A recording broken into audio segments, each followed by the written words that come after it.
James Colby.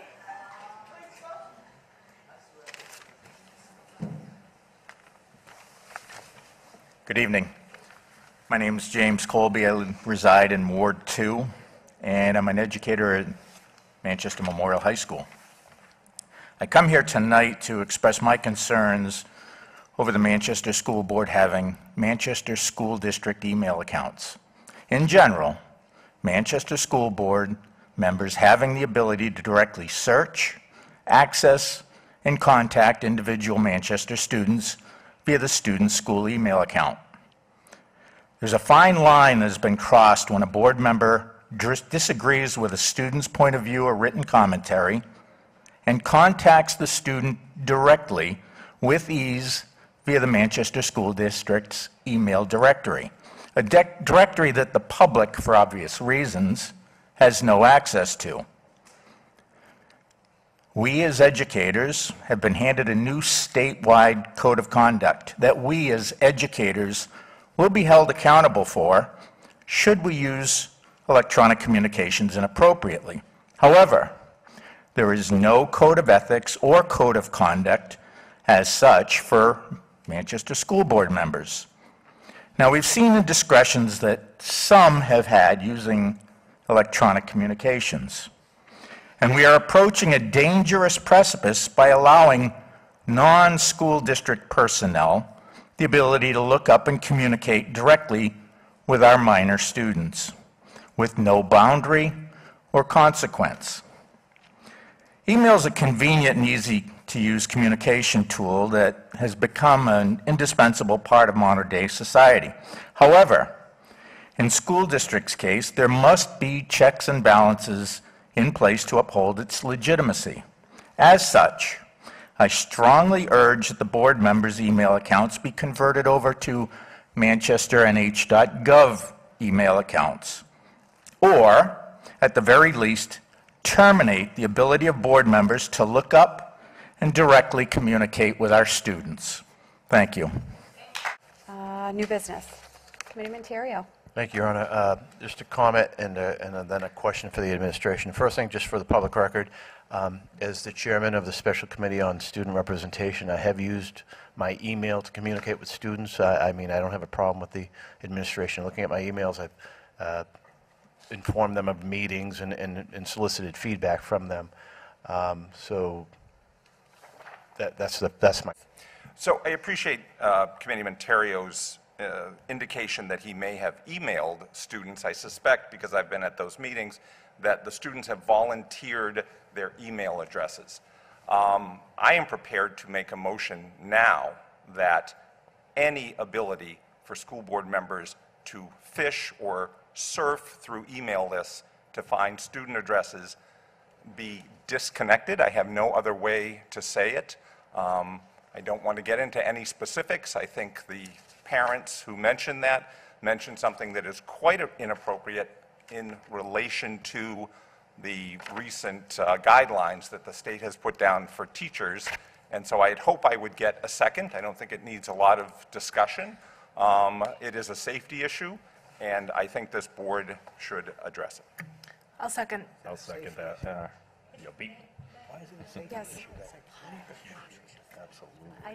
I don't think anyone really knows exactly what happened, and quite frankly, I don't know if I want to, but I think getting a little more information about what happened before just making a blanket motion and a vote would be a little more helpful. I don't feel comfortable taking a vote that I don't have all the information on. Can I don't know what happened, so I don't feel comfortable with that. Dr. Vargas, do school board members have access to student emails, or can they access not personal emails, but emails that are given to them from the schools? I believe that technically, just like when I put your name in my computer, you know, it pops up.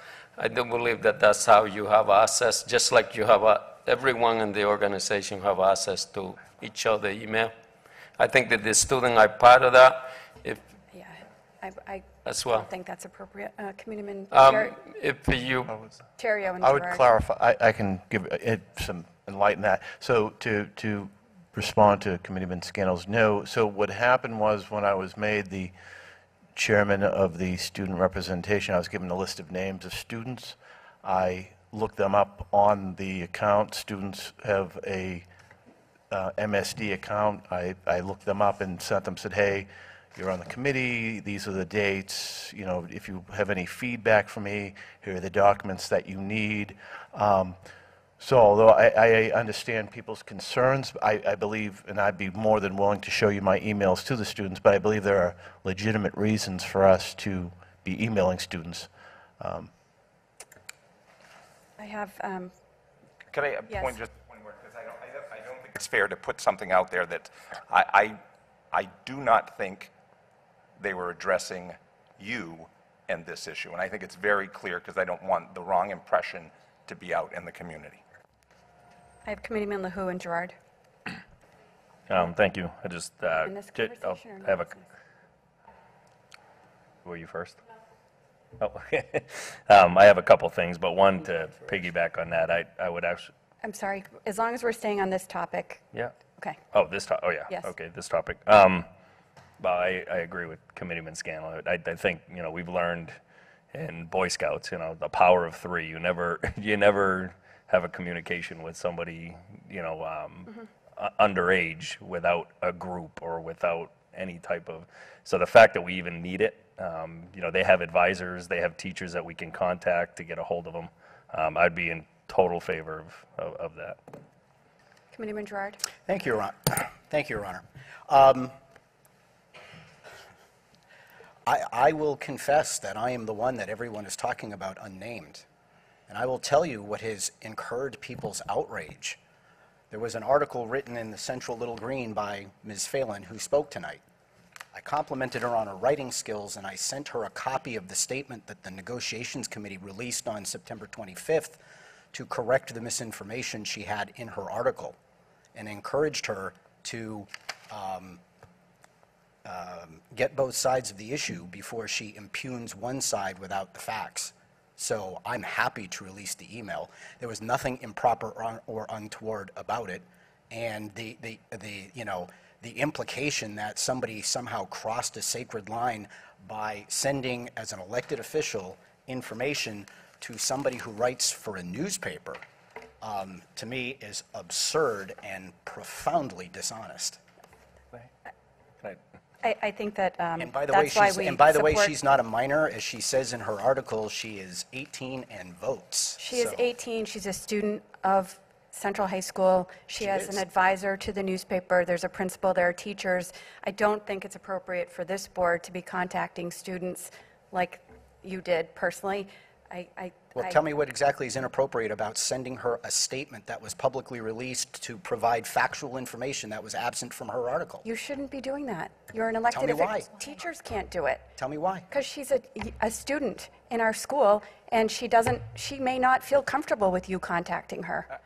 Well, Just, if I may, I understand. I guess I would say this, and I will be as blatant as I possibly can. The creepy part is not addressing her points in an article. It is finding her email and going through that process. There is no reason any of us should do that. all I had to do was type her name in. It's not like I had No, to go that- in any kind of search. Right. Committeeman DeRocher? Thank you. That would be my point also, not so much that you addressed her article, but that we actually have the ability to search out and find students' emails. It creeps me out every time I'm looking for a teacher's email, you know, so I do like the first initial and then the last name, but then you see that students actually come up because their email addresses are all the numbers.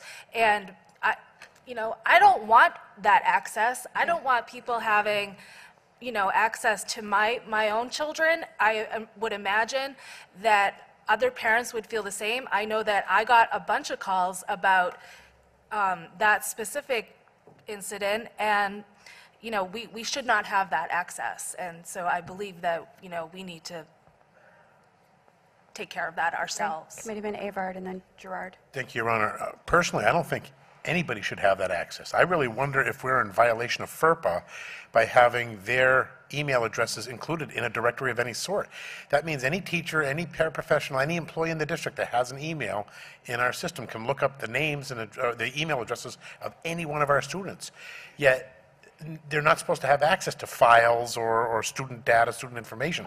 This just seems like we might be in violation here, and I don't know if we can separate out certain emails and have them not included in the directory. It's got to be looked into for all. I think they should just be completely removed from the directory if that's at all possible. If not, then we should look into seeing if there's a way to set up a separate kind of account through because this is all through Google. The teachers are on the websites. You can find them on the website. Well, if the teachers we don't- aren't No, but I mean, protected if we individuals need under to- FERPA. if- Students are. But if we can't separate it even, But there's got to be a filter. But I would like them to look and see if it can be separated so that nobody can look them up that way. Right. They should, those email addresses should be private and given only to whomever the students choose to give them to. Committeeman Girard. Thank you, Your Honor. And just to be clear, I actually don't have an objection to not having student data available. I do have an objection to people implying that wrongdoing was had, whether you think it's appropriate or not, because wrongdoing was not had. Nobody had to, go to any undue length to find her. It was a perfectly professional communication about an article that she wrote, and that's that. That's what I object to. And just a point of order, our rules do not allow for motions under new business, so if you want to put it on the agenda for the next meeting, We can waive the rule. that will be fine. Well, you have to vote to waive the rules, but, so, and, it's just an irony of irony, there are some of us who have long been advocates of privacy that opposed things like Google and having kids work in Google Docs and have Gmail addresses and having every kid in the district have an email address. And we were called names back then and made fun of, but now you know. Apparently, we weren't quite off our rockers back in the day. Committeeman Freeman. Committee Member Scannell, maybe as well, we could ask the administration and whoever is working up at the administrative office with the computers to look into a way to filter it as well. Did we ever hire one? If I may respond, I'm not sure that we could accept a friendly amendment if in fact our rules do not allow it. The motion, we'd have to override our rules, so I don't know that I'd be allowed to You do can that. take a motion to waive the rules, if you'd like. Under the rules, it needs to be an emergency matter that cannot wait until the next meeting. I would say student safety would probably fall I under. Oh, agree. to imply that student safety is at risk here, David, I think is a reach. You know what? If you want to make the motion, you can. I'm going to withdraw my previous motion, but I will, if the second is withdrawn, I would then make a motion that we suspend our rules, and then I would reintroduce the motion that I was just mentioned. So, Is there I a would second? withdraw my second, Is there a second to? and I'd second that. thank you. Question, could I just, could we, if we're going to suspend the rules, could you just remind us what the motion you are going to make? Sure. And I may have worded it slightly differently. The motion would be to do, I think, what Ms. Freeman has asked, is that the IT department work to ensure that school board members cannot directly email students by surfing their names, and that contact should be through another adult. Committeeman Beaudry. Thank you, Madam Chairman.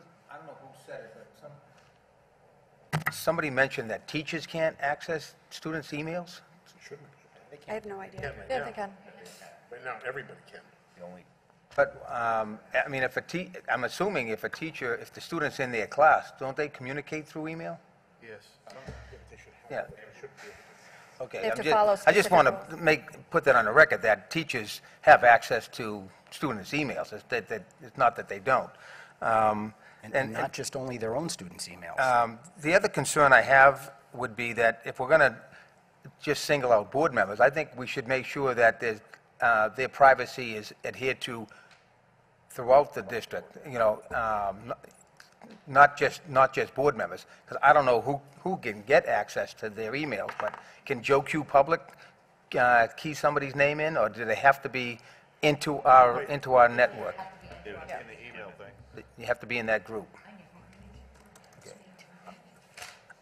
Committeeman Terrio. Thank you, Your Honor. I'm not opposed to this, but I'm wondering, maybe this should go to coordination. The other thing I'm thinking, I just thought about is recently the Board of Education put out a code of ethics for teachers. I wonder if that should be discussed at the same time at coordination. I think it's two separate issues or topics. Although they overlap. Committeeman Bergeron. Thank you, Your Honor. I see where everybody's going with this. I know that, I guess I don't want to make, I don't know if this is what you'd call either us reacting swiftly to something or knee-jerk reaction. I don't know what you'd call it, but I think it's, I don't know if it's an ethics thing and whether it's that our policy should reflect, ethics, and if this is covered through some type of ethics where we just won't do that, and it's just part of it's part of an ethical thing as a school board member. Every year I think we come up where we want to sign the code of ethics or something, and we never seem to actually go and have the guts to actually sign something like this, because somehow as a board we always refuse to. I don't know what that is.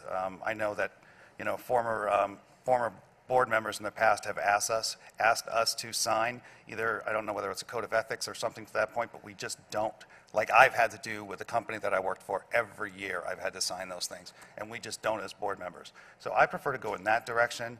I know we have House Bill 612 coming up, that has a lot of requirements for that. So I think we should, I'm looking at just either it's a code of conduct or an ethics thing, and that's the way I prefer to go instead of just this blanket statement and just saying we won't do that. I think it should be in either an ethical statement as a board member.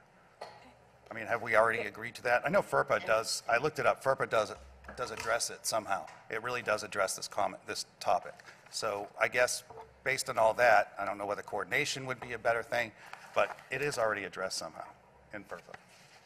We have a first and a second to waive our rules. All in favor? Aye. Aye. Opposed? Opposed. Opposed. Clarification. Was it do we Dr. need a Girard that simple asked for the majority? roll call? Committeeman Long. Okay, thank you. 2/3. It's going to be 11. Committee Member Ambrosi is absent. Committee Member Scannell? This is to waive our rules, yes. Committee Member Georges? Yes. Committee Member Want? Yes. Committee Member Freeman? No. Committee Member Bergeron? No. Committee Member Thomas? No. Committee Member Girard? No. Committee Member Terrio? No. Committee Member LaHoo? Yes. Committee Member Beaudry? No. Committee Member Avard? No. Committee Member DeRocher? Yes. Committee Member Long? Yes. Mayor Craig? Yes. Motion fails. Is there a motion to send it to coordination? Motion to send it to coordination. By Committeeman Freeman. All in favor? Aye. Opposed? You guys have it, but we were supposed to waive the rules and we didn't.